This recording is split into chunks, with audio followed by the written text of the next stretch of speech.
No. الحمد لله نحمده ونستعينه ونستغفره ونعوذ بالله من شرور أنفسنا ومن سيئات أعمالنا من يهده الله فلا مضل له ومن يضلل فلا هادي له وأشهد أن لا إله إلا الله وحده لا شريك له وأشهد أن محمدا عبده ورسوله صلى الله عليه وعلى آله وأصحابه ومن تبعهم بإحسان إلى يوم الدين أما بعد. So as we continue discussing the book Summarised Al-Bukhari, that is referred to as Tajreed al-Sarih للزبيدي رحمه الله تعالى, which is one of the Muqtasarat of Sahih Bukhari.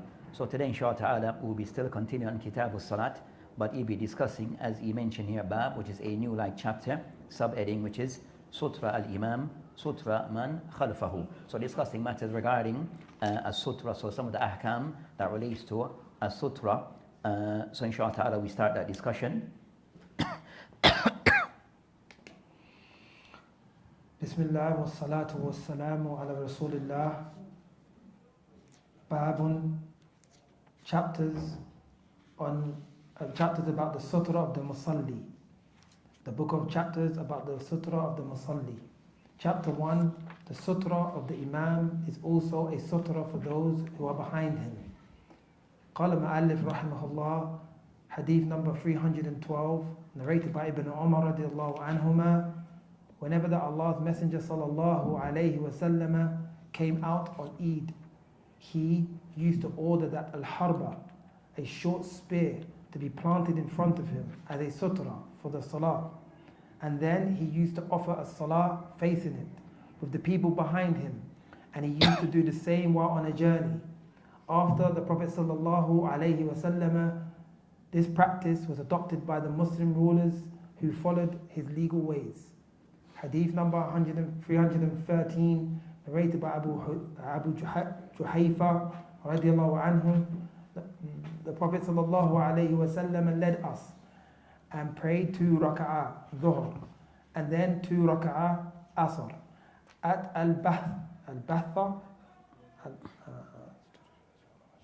Bahta? Now. Batha? Al-Batha, with an anaza planted in front of him as a sutra, while women and donkeys were passing in front of him. Beyond that, an azza. An azza. Yeah. See now. Chapter 2. What should be the distance between the person offering? Okay, the first hadith, okay. That's the hadith, okay. So the author, so in this Muqtasar Sahih Bukhari, that the author, Zabidi rahimahullah ta'ala, that I mentioned 2 hadith regarding this discussion regarding Sutratul Imam, Sutra man khalfahu. So he mentioned the heading as being that of what is the title, Sutratul Imam, regarding concerning the Imam having the Sutra, and also the Sutra of the Imam, it serves as the Sutra for those people that are behind him. So as we know concerning, as for the Salat, that we know that it of that one is the person praying by himself, al-munfarid, so he's praying by himself, and also he's required to have a Sutra. That's for the person praying by himself or herself. Then we have a second situation, that a person that is praying as the Imam. So one praying as the Imam where he's leading others. So those are the praying behind concerned the Ma'mun that are praying behind him. So so the Imam will have a Sutra, but then we'll have the discussion regarding those behind, are they required to have a Sutra? So Imam Bukhari rahimahullah ta'ala, or what is mentioned regarding that as Sutratul Imam, that the Sutra of the Imam is also the Sutra of those behind, that this is in relation regarding that the Imam takes a Sutra, but the people are praying behind him. Are they also required to have a Sutra? Are they also required to have a Sutra, or his Sutra serve as theirs? Clear? No. Then we have the next case regarding concern of those people are said to be the Ma'mun. So those people are praying behind the Imam. What's the case regarding their Sutra? But before we start discussing this hadith, so Imam Bukhari rahimahullah, that initially he mentioned in this chapter 3 hadith. So he mentioned 3 hadith in this particular chapter, and the author, he mentioned 2 of those 3 hadith. He mentioned 2 of these 3 hadith, where it be that this particular hadith that is more is more clear regarding what is required concerning, or that it is more in line with the chapter heading, is more in line with the chapter heading. But overall, that as we mentioned, that he mentioned these 2 hadith. But before, so discussing concerning the matter related to a sutra, that of those things that we'll start with is the matter regarding Hukm Sutra. So the Sutra that have been mentioned here is regarding concerning the person that is praying his Salat, that he should have some form of object in front of him that he will pray towards. So the Sutra will be the person in praying his Salat, whether the case of being the Imam or the person praying on his own, that the person should have something that stand in front of him, or something which is erect or standing in front of him. So that will serve as a Sutra, and we'll discuss concerning what they consider to be is suitable for what is suitable as the Sutra, but overall, that a person who prays, that he should have a Sutra. So what's the hukum? Is this something which is placing that Sutra while praying? Is it something which is wajib or not? And overall, I mentioned that regarding concerning this matter, they have a khilaf between the ulama. So having a Sutra, so hukum, a Sutra lil musalli. So what's the hukum of the Sutra for a person who's praying? Then I mentioned that overall, the ulama, they have stated regarding that a group of the ulama take the position that having a Sutra, it is wajib. So the person who is praying, that being the imam, or being the person praying on his own or her own, that a person is required to have a Sutra. The person is required to have the Sutra. So said Sutra, so the person praying, and he has this object or this thing in front of him. Naam, so that's the Sutra. So we mentioned that of the ulama who have mentioned regarding concern that of that view regarding that it is something which is wajib. Of those who take this position, that is the position that they mentioned, that a view that is mentioned upon Imam Ahmed, even though what is said to be al-mashhur amongst the Hanabila Ahmed, that is not wajib. So it is a narration upon Ahmed that it is wajib, but the madhab and what is more known of Imam Ahmed, that is position that it is not wajib. Nam, but is said a riwayah that it is wajib upon Ahmed. Also of those who take the position that it is something which is wajib, that Abu Awana. So Abu Awana, of those of a mustakhraj ala Sahih Muslim, and it's in print. So he has a book that is a mustakhraj of Sahih Muslim, where he also by the heading of the chapters that indicated is something which is wajib according to him. And also they mentioned that Ibn Khuzaymah. So Ibn Khuzaymah, that also in his book, they said that Sahih Ibn Khuzaymah, that also from the heading or from how it is, the chapter is titled, give the what one can take from it, or what seems is that he's more inclined towards it being something which is wajib. So you find, I've said no, that that's a view taken by some of the ulama of Al-Hadith. Then of contemporaries, that's concerned of the past, but also of contemporaries that take the position that having the Sutra, it is something which is wajib of contemporaries. We have the like of Shaykh Al-Bani rahimahullah ta'ala, and also Shaykh Muqbil ibn Shaykh Al-Muqbil Al-Wadi. So again, concerning the ulama that are more inclined towards hadith, that based upon the hadith that mention this discussion, that overall they come to the conclusion that taking the Sutra is wajib. So that's one of the opinion of the ulama. And they take their position based upon some hadith that the Prophet ﷺ mentioned, that we say concerning La tusalli illa ila sutra, that you are not to pray except to a sutra. Then he mentioned, so from hadith of this nature, they can somewhat take the rule that is something which is wajib for a person to have a sutra, and also other hadith that to be mentioned. Then also the view, that second view or second opinion on this matter, so the second opinion of the ulama, that which is the view taken by Jumhur of the ulama. So Jumhur meaning majority of the ulama. So majority of the ulama, that they have taken the position that having a sutra for the salah, that it is something which is mustahab. So they mention it is mustahab. So that's the call of Jumhur of the ulama.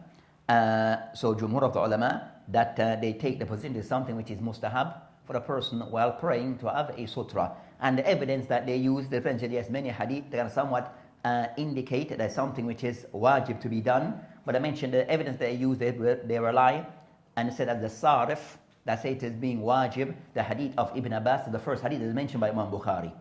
So Imam Bukhari, rahimahullah, as we mentioned, Omar, he mentioned 3 hadith regarding this chapter, but 2 are mentioned.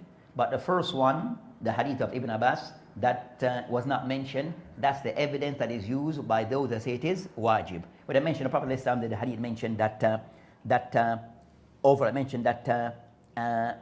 he mentioned that Rasulullah yusalli bin nas bimina ila ghayri jidar. So they mentioned, the Shah mentioned yusalli bin nas. So the Prophet ﷺ, that he prayed the people, they mentioned in Mina, and some narration mentioned Arafah, But overall, I mentioned here the concerning the Prophet ﷺ, that he prayed the people in Mina, ila ghayri jidar, to other than a offense. So they mentioned that from this hadith, they show that the Prophet ﷺ he was praying, and he was not praying to a jidar. Imam Shafi rahimahullah ta'ala mentioned, so I said, غير jidar, that what is meant, غير sutra. So Imam Shafi rahimahullah ta'ala mentioned that, when they mentioned that the Prophet ﷺ he was praying to other than a sutra. So they mentioned the word jidar meaning a sutra. But overall, they use as their evidence to say this hadith indicates that the Prophet ﷺ, that he prayed without a sutra based upon this hadith, so that indicates it's not something which is wajib. So even though most of the hadith are somewhat tend to lean towards it being wajib, but hadith of this nature show that it's not wajib. So they come to that conclusion. So Jumhur of the ulama are of the opinion that taking a sutra, it is mustahab. It is something preferred to be done, but not to the extent of being wajib. That's Jumhur of the ulama. Those who respond to the Jumhur of the ulama of the hadith of Ibn Abbas, that I mentioned, the Prophet mentioned, ila ghayril jidar, not to a sutra. They said that even though it negates praying to something of a jidar offense, it doesn't mean that he wasn't praying to something else, according to them. That's their response. So they mentioned that by not mentioning not to offense, it doesn't mean that he wasn't praying to anything at all, but not to offense. So he could be praying to something else. So that's their response regarding that particular hadith. That's a part of their response. So that's concerning overall regarding this matter. As we said that there's, and you might find, I've said even many of the contemporaries of our time also said, majority also may still incline towards the sutra. It is not wajib. It is mustahab. So you might find that even the contemporaries, so said, Sheikh Albani, Sheikh Muqbil, and also you find that people from their school or said, from their students more may incline towards that view. Of Sheikh Albani. So you find the student of Sheikh Albani and of those who involve and also Sheikh Muqbil, Mashaykh from that, they'll still incline towards the view as the sutra being wajib. With me? So I said that based upon, but most of the other of the ulama that are more, that their view may not be the same. They may view that their view may be more in line or inclined towards the view of Jumhur of the ulama, that the sutra, it is mustahab, not wajib. It is mustahab, not wajib. So that's concerning in brief regarding that discussion. So the first of those matters regarding hukum sutra. So those who say it is wajib, then that would apply to the person who's the imam, that one of the imam is praying, even though there's others behind him, he should have a sutra in front of him. That's the imam. Because they view it as what? Is wajib. So the sutra would be wajib for the imam. What they said that the imam be being a male or female. So even if the sister pray with other sisters, then she should have a sutra as being the imama. Clear? Then second, it will apply also to that who is praying munfarid. So the person who is praying by himself. So the person praying by himself also, it will be according to the view that says it is wajib, he has to take a sutra. As for the view of Jumhur of the ulama, that it is preferred to be done, but the person did not do so, is salat, then there's no harm. And there's no ithm. With Jumhur not doing it, there's an ithm, there's a sin. Now, of one of the consequences of wajib, of the concept of wajib, to the person that if he leaves that wajib, he is athiman, he is doing something which is sinful. Also, we said, so it applies to the imam and the munfarid, the person praying by himself and the person that praying as the imam, they should have a sutra.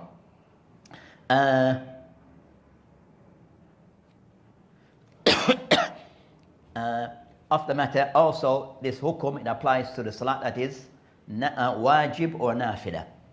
So having a sutra, it applies to salat mutlaqa, where the person praying a compulsory salat or the person praying a nafila salat. So the case of the person that prayed on his own, for example, and praying a compulsory salat, then also he has to have a sutra. Also, if that's the person praying by himself, praying a nafila salat, then it's a must upon him to have a sutra. That's the call of those who say it is wajib. As for those who say it is mustahab, then it goes back to it is preferred to be done. It is preferred to be done. But the person should not be negligent in not praying without a sutra. So that's concerning those matters that, as for now, so that's concerning those cases regarding hukum sutra. We said that the case that now that Imam Bukhari rahimahullah ta'ala, that is mentioned, highlighting regarding concerning that if the Imam has a sutra, the one praying behind him, are they required to have a sutra? So are those praying behind the Imam? So said we end with the Imam case. Those praying behind the Imam, are they required to have a sutra? So on this matter, that you find like a discussion between some of the ulama regarding so you find that Ibn Rajab in his Fath al-Bari kind of somewhat went to many of these masahil, went to some, is just trying now to organize these masail of Ibn Rajab. So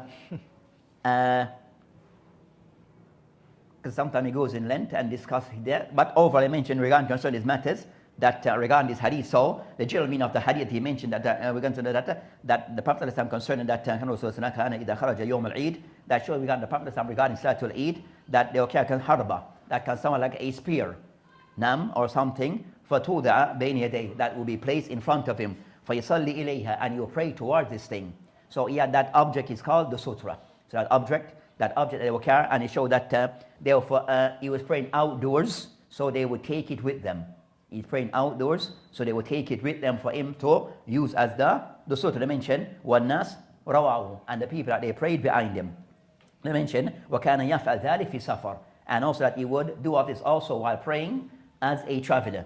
So it shows also regarding concerning having the sutra, that the Prophet ﷺ, that based upon this hadith, that was something of a regular practice of his, to the extent that whenever he even prays Salatul Eid away from the masjid, that they would take a sutra and place it in front of him to pray. So it was an established practice. And also that regarding concerning this matter, that also it mentioned that when he would travel, also do the same. So as a traveler, so as a muqim and a traveler, so they mentioned a case of a traveler, then if for muqim, then min bab al-awla.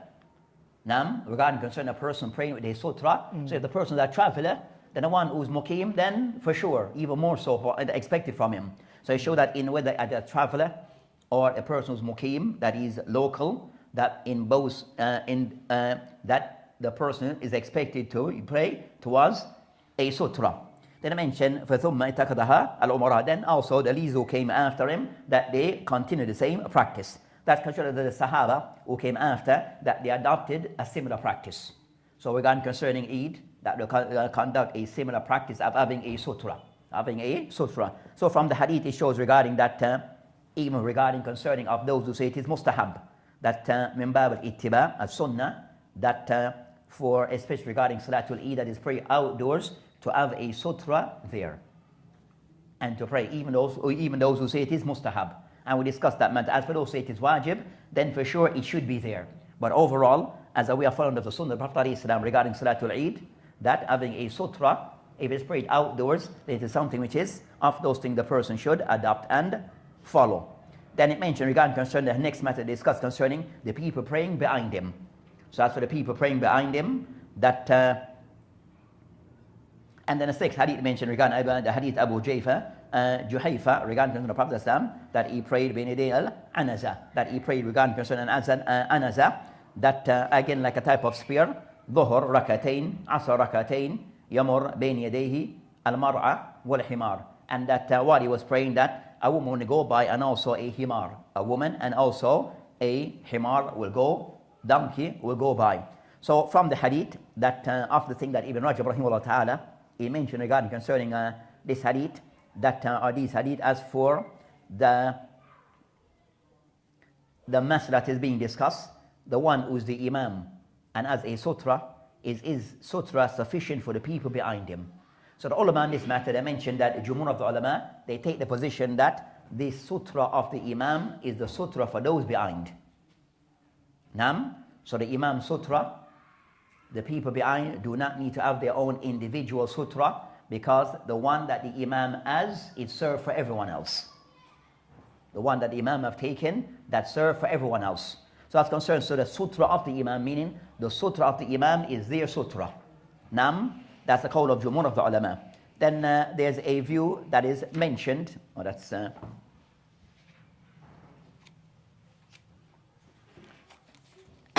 So so that Jumhur of the ulama, that they take the position regarding that the sutra of the imam is that of everyone else, and that's Jumhur of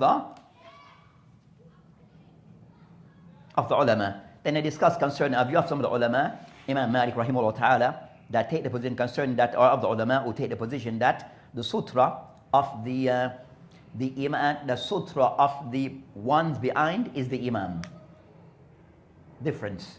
So you have a next opinion that takes that the sutra of those behind is the actual imam, not his sutra.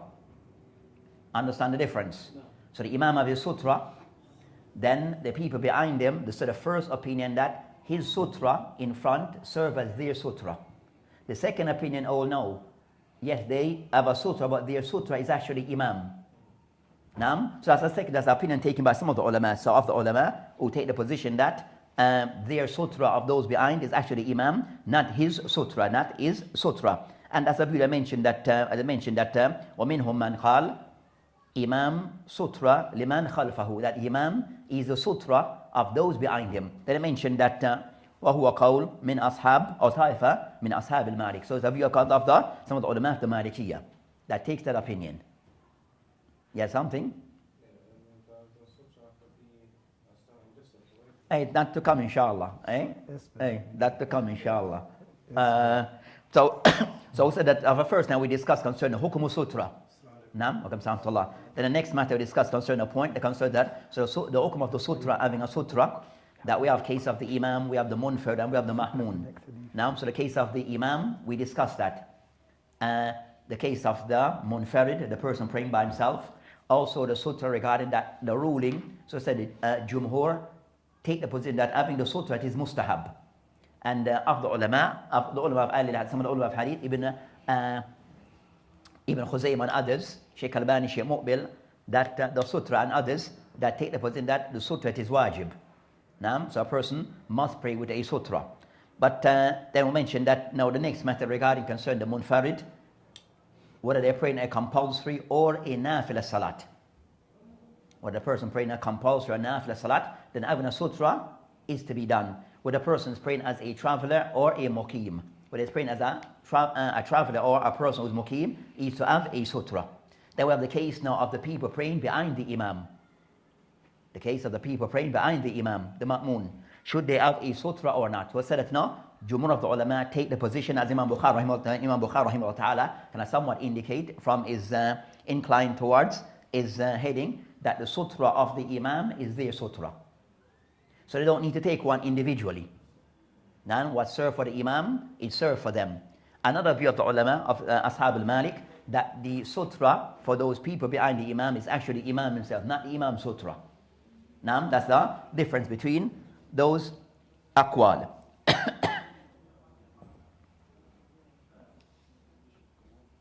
So the view of Imam Malik, that to be looked into by way of the Malikiyya, that for example, if the imam ends his salat, because their view is that the sutra of the imam, so the sense that their sutra is the womb, the imam. So okay, according to said some matter to be looked into, if the imam ends the salah, and those who came after are late, because the imam is the sutra. When his salat ends, their sutra. Huh? Now so you have the imam, because he is the sutra for the ones behind him. For example, so you have those who started with him. So they'll end with him. But you have those who may come late. So the ones who came late, they came caught rak'atain or they caught salat rak'ah. But you have to make up something after the imam. Because their view is what? The imam is actually their sutra, not the imam sutra, their sutra. But in any case, that if the imam ends his salah, so the case of those, the imam sutra is theirs, and also the ma'mun, and also the the one, the imam is actually their sutra. When his salat ends, what becomes their sutra? Fine? And not that we're asking for an answer. It's an allegorical question. Question with a question? So the allegorical, you understand? Question So that becomes something. He's asking you a question. It's a rhetorical question. So not looking for an answer immediate. Yeah, I mean, so like the thing is, as soon as the imam finishes his salah, if he sits down in the same place where he's at, is he still the sutra, or is it based upon him getting up and leaving? Okay. You can be more okay. So you understand the initial question. Yeah, I do understand. So the Imam said, as I said, with the salat, you might find that in most cases concerning that, no, the ones who are immediately behind the Imam, they usually start close with him. Yes. You understand? I said the ones who, we're talking about the case, the ones who come late. You understand? So in the case, it's so whether you understand? So if he still stands, if he still sit there, he might serve as a sutra of maybe one person. You understand? If the Imam was to still sit there, he would just serve for the sutra of maybe one person. With me? But then for the others. With me? So the general question concerns now, when he ends his salat, what becomes of their sutra? That's the core question. When he ends his salat, you understand? What becomes of their sutra? Do they meaning concerns not that? Do they get there, try to find their own sutra, establish their own sutra because their original sutra is now gone? Yeah. They go back to what opinion you take. You understand? So, so that's concerning that. So in these cases, you will find that to be looked into, and something that you find in case where a person might, sometimes see a person that in the salat end they're late, or they came late and joined. So when the salat ends, you see them and they see them walking towards something. So, so the thing is that person. So what becomes the case? What's the ruling regarding their sutra? Is there a correct answer? So that's something to be looked into. I would say it's of those. No, some have mentioned said still to be looked into from what that I've mentioned that. If the person believes it's wajib and he wishes to move towards a sutra, if it's a few steps, we said a few steps, labas. With me? What if it's 5 or 6? And says if a few steps, what's a reasonable? You understand? But we have a case where now said a case with a person that's a person that you make a few steps, 2, 3, 4, but a reasonable the person come to a sutra. You understand? But you might find a case with a person that you have to take a long walk to his sutra. We can somewhat, you understand, look as if he's not in salah. You with me? So the person is that the distance will be a distance, then leave it. As we will discuss, they mentioned regarding of the ulama who mentioned concerning the case of the sutra, that they mentioned the hadith of Ibn Abbas that was mentioned. They mentioned min ghayru sutra, that he prayed with the nas, with the people in Mina without a sutra. So they mentioned that, some mentioned that, regarding concerning this matter, that in cases where you're in the open, they give allowance that you can pray because there's where you are certain that no one's going to walk in front of you or disturb you. So in that case, they mentioned a person doesn't need to walk. He just stay where he is and does pray because that there's no one there to walk in front of you. Where they see it as the person of the sutra, of the purpose of the sutra, of the sutra is kind of somewhat to not allow people to walk between you and certainly and that distance.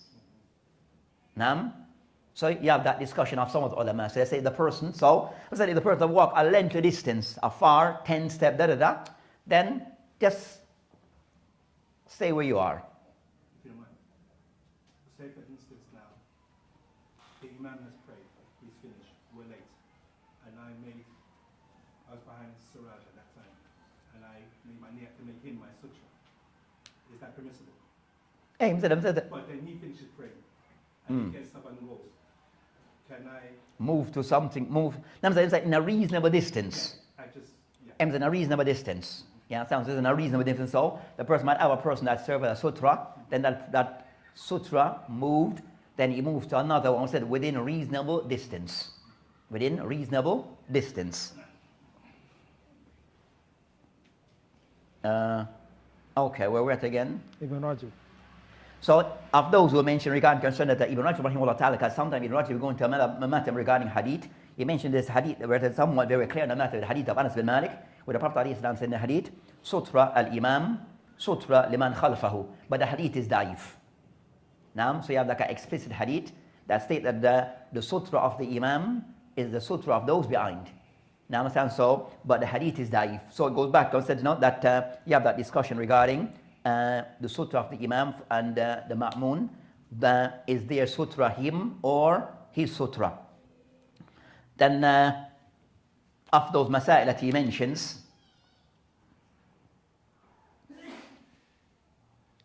that are the things that they discuss also regarding concerning the person. Sorry, is that where Imam Bukhari got the chapter bab from that hadith though? Because if that's a hadith, that's basically his chapter heading. But there's no indication. Possible, but no indication. That hadith is like in Tabarani type of thing. But the meaning is somewhat, that hadith is somewhat spot on regarding the chapter heading type of thing. So, Allahu Alam, that they discuss. So after another masala that is discussed from the next hadith, so the matter discussed regarding of those masala is discussed from the first hadith regarding, as we mentioned, that it is mustahab or wajib that Salatul Eid, that a person should have a sutra, that the imam, because he will pray normally outside the masjid. So in this case, that's not taking something as the sutra and using the sutra. And I mentioned that too, akana yafa dhalik fi safar, that indicating that when he travels, also that he would have a sutra and use it. So, so placing a sutra in Salatul Eid, labas. But then you find cases now that way a person may be praying, as you said, he came late for the salah. One came late to the salah, and then everyone got up. Now, then a person in some masajid you have like a sutra, that they have like a whatever they call those things. I call them a sutra thing. No. You understand? That the person get up, another time they put it there. You understand? Is that to be done? Is that recommended that to be done? Someone puts it for him. Hey, so like the masjid have like these little things, like a boards thing. You understand? So in the case of if a person like the salat person still remain in the salat, to put something there in front of him. Now, which is the case that which is the case that someone else placing something there in front of him. That's now the thing. Someone now placing something there in front of him. Now, so that if the case of people need to move, they can understand it's the reason of doing it. But just the person that do it because the person is praying without a sutra. The person that do it because you see someone praying without a sutra, so you just put something, it could be a form of a chair. Some people just put a chair. You don't need to move, go around, you just see the person praying without a sutra. That person who did it may believe it is wajib. The person who did it, the person who's praying and is doing his thing, but the one who's going to put for him a sutra. I believe it is wajib, so I'm going to put for him a sutra. With me? You understand? So, what's the view on that? To be looked into. What is the strongest opinion? Nothing to be looked into, so, you understand? To be looked into. So, you understand? So, to look into that matter. You understand? Regarding, and also said even act regarding, so those things to be looked into further. Hey, so to be looked into, God said, when you find it becomes not so widespread, but it's there. The practice now becoming somewhat done by some. Eh? No. The seems that to look at was something done by the Salaf.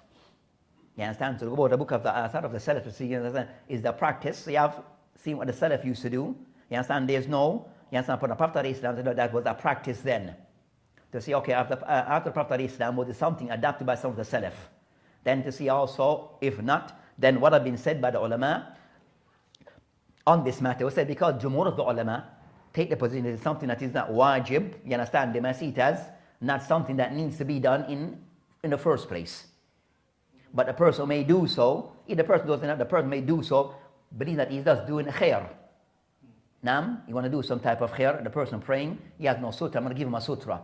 Or the person believe that it is wajib, so anyone he sees praying without a sutra, I'm going to give you one. I'm going to place one there for you. You understand? So, but is this something that even that you saying it is wajib that upon you regarding your salah, but you're not per se responsible for another person's salat. You're not per se responsible for another person's salat, because he may believe that it is not wajib. May not believe it is not wajib. But you find that no salat concerning of those masail that is discussed. They mention a next matter that Ibn Rajab rahimahullah ta'ala mentioned, that the person now who's praying without a sutra. So the case of a person praying without a sutra. Nam is of Jumhur ulama opinion. He's praying without a sutra. That is it now allowed for anyone to walk in front of him, to pass in front of him? Understand? So the person is praying without a sutra. Are you allowed to pass in front of him? Because he doesn't have a sutra. He does not have a sutra. So as we will discuss concerning a person with a sutra, as some of the hadith we discuss, that you can block them. Now that's when you have a sutra. But in the case you do not have a sutra, are you allowed then to still block the person? And second, is that person allowed to walk in front of you? Taib. So he mentioned regarding concerning that of the ulama who hold regarding that it is haram. Now to walk in front of the person. That a person not having a sutra, then still it's not allowed for you to walk in front of them. Then you have a next opinion of the ulama who consider it is something which is disliked. Now it is disliked, but not to the extent of haram. So you could, but it's preferred not to do so. Now, so I mentioned the hadith that I mentioned that nahi is not per se to be taken it as being something which is, they take it as not nahi tahrim wa nahi karahiyya. So you have that view amongst the ulama. You have that view amongst some of the ulama. As we discussed, from this hadith they mentioned here, regarding concern from the hadith they mentioned here, that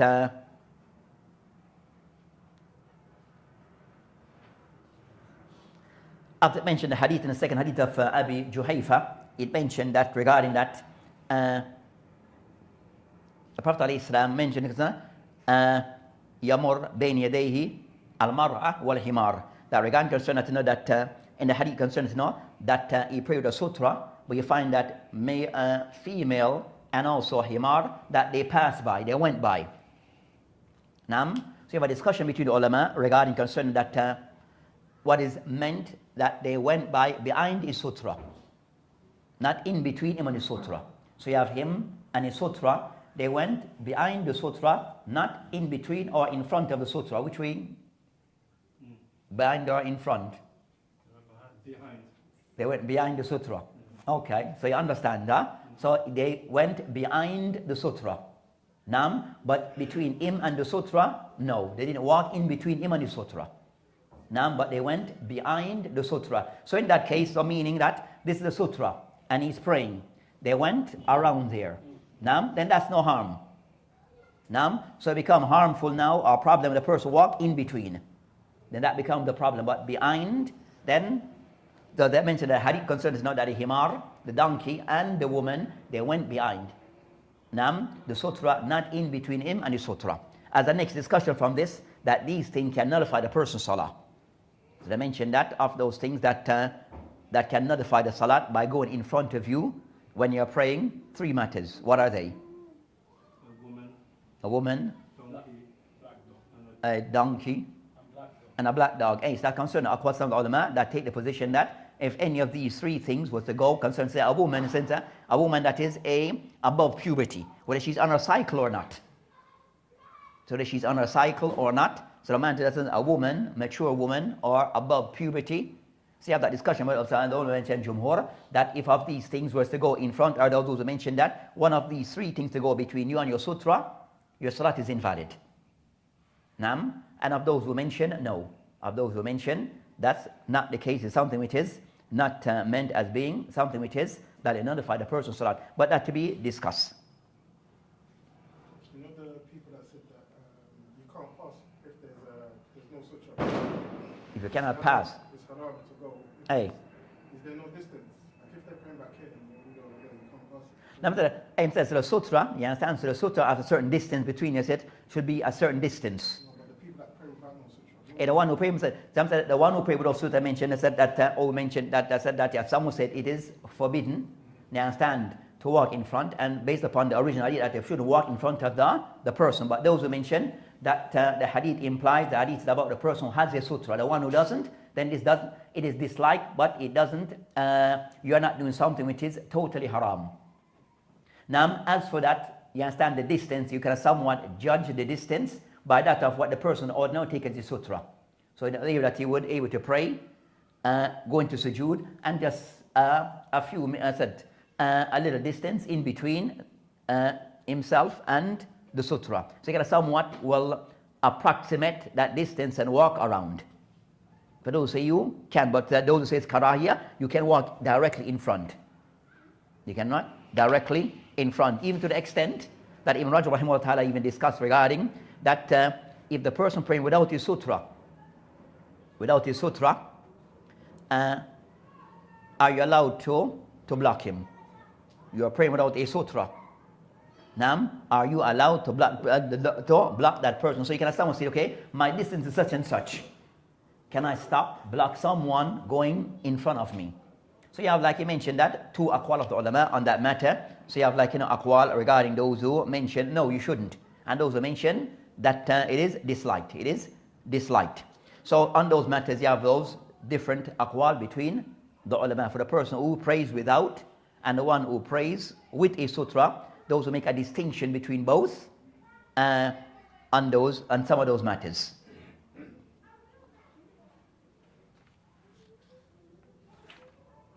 So they mentioned, for example, Ashab al-Shafi rahimahullah ta'ala mentioned, لا يحرم المرور بين يدي المصلي إلى غير سترة بل يكره.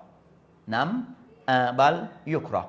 That it is not forbidden for one to go in or walk in front of the person who is praying without a sutra, but rather it is something which is disliked. It is disliked. They mention فهل للمصلي إلى غير السترة أن يدفع المار بين يديه.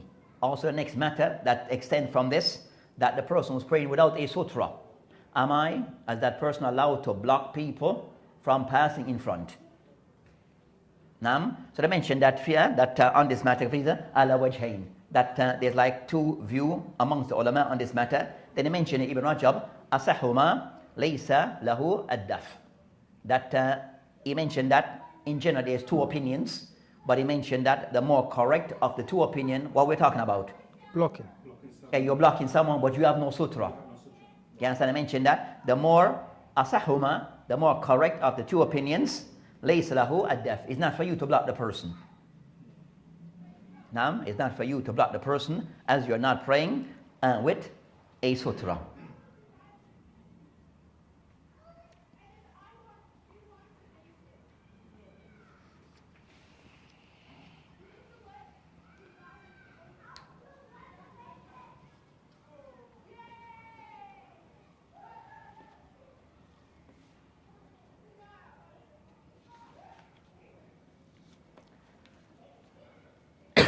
Hey, so as for this hadith, they mentioned that of the benefit, the general benefit of this hadith, that one, the hadith of Ibn Omar and the hadith of Abi Juhafa can somewhat indicate regarding praying with a sutra.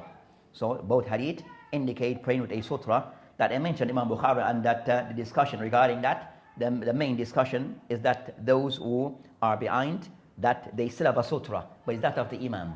That the ones praying behind the imam, they do also have a sutra, but that sutra is that of the imam. And they will discuss concerning that, indicating even more that the imam, he should have a sutra. That the imam, he more should have a sutra. Also from the hadith, it shows the general benefit of the hadith, that for Salatul Eid, that it is permissible, mashru', of having a sutra. So it said mashru'. So mashru' could be in the sense of, it could be either something which is mustahab or wajib. But generally something which is mashru', it is something which is legislated for the one praying as the imam in Salatul Eid, that he should have a sutra. And also it shows that Salatul Eid, it is prayed outside the masjid. So after Salatul Eid is prayed outside of the masjid, mentioned Amara bil harba, that having something that to pray in front. And we'll discuss concerning the next lesson and the next session regarding what is said to be, can be used as a sutra. Then also I mentioned that regarding concern that the Prophet Islam will do so in a safar. Then as for the next hadith, and this hadith also showed the people that the Prophet Islam Sutra was theirs. The Prophet Islam Sutra was theirs. And that's the opinion of Imam Al-Bukhari, rahimahullah ta'ala.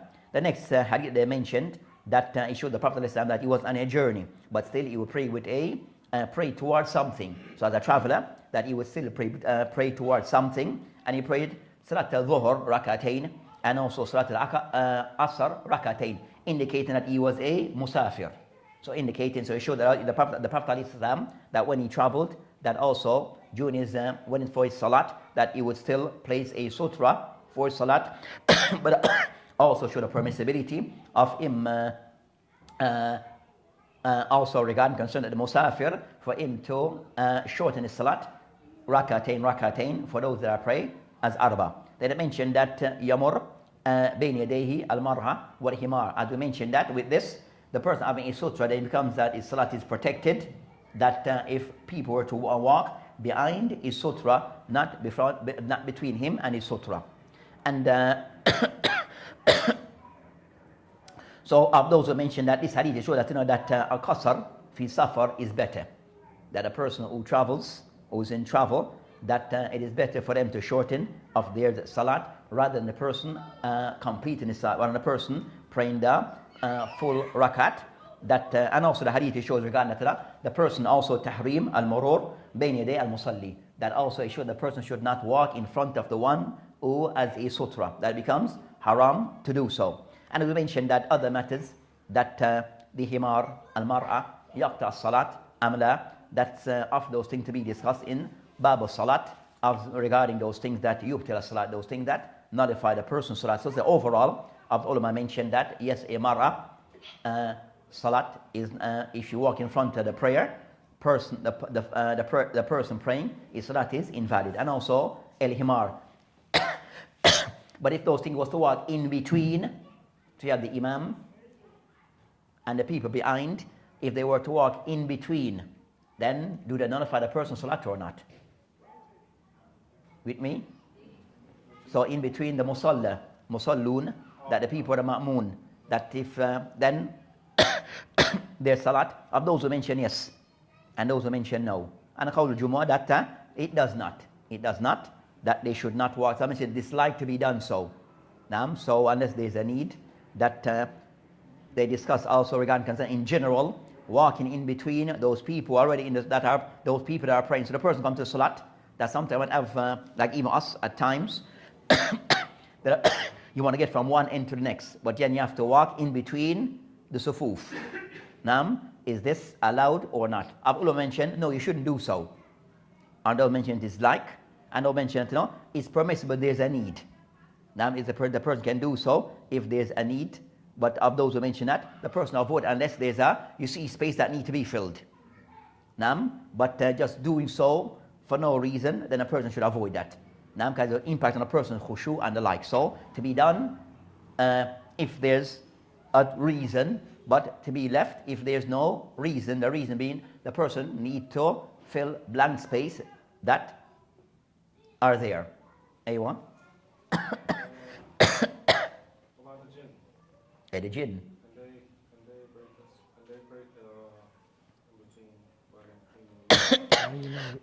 And they break in between. No, because they're unseen. Because the jinn are unseen, so we don't understand. We can't pass judgment on them regarding them moving because we can't see them. So the judgment is based upon things that can be seen. As for the jinn, unless the jinn is the same in a person form. You with me? So we're seen as a person. But as for jinn, because they may be here walking in between and slapping some of us.